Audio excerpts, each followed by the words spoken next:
Okay, sir.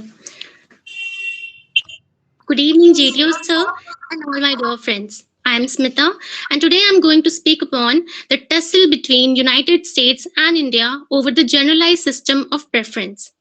In a significant setback for Indian exporters with impact from 5th of June 2019, the Trump administration decided to cancel the export incentive provided to India under the Generalized System of Preferences, that is GSP. So now the question is, what is GSP? The GSP is a preferential treatment given to developing nations by the US government to its exporters. The GSP advantages included a duty-free entry from India to the United States of almost 1937 products, including chemicals, gems, and textiles. In 2017, India was GSP's largest beneficiary with $5.6 billion in subsidies. Every year, the beneficiaries and the products covered by the scheme are reviewed. GSP's main goal was to provide assistance for growth and an opportunity for developing countries to use trade as a tool for improving their economy and getting out of poverty. Now let's talk about the reasons behind US withdrawal of GSP from India. So the main reason for US withdrawal of GSP from India was that India enjoyed a US $22.9 billion annual trade surplus, which President Trump felt was hurting the US economy.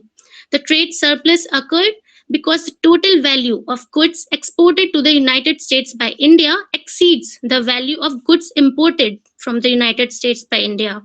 A trade surplus also reflects a net foreign market inflow of national currency. It therefore enables to reinforce monetary value, that is rupee versus dollar.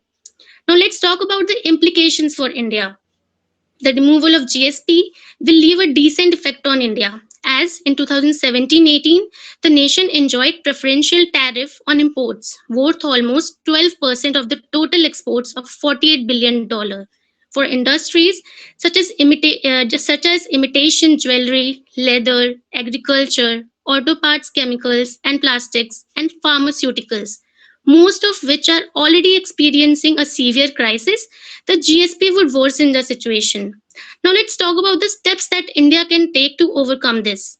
India will have to immediately engage in a meaningful dialogue with the US and explain that the decision is fundamentally against the 30 principles seconds left. between developing countries as enunciated in Charter of WTO, that is World Trade Organization. Now, at last, I would like to conclude that this massive blow to Indian exports has come to an juncture where oil bills are going up, rupee is slipping down against the dollar, unemployment rates are at an all-time high. There is an agrarian crisis in the country.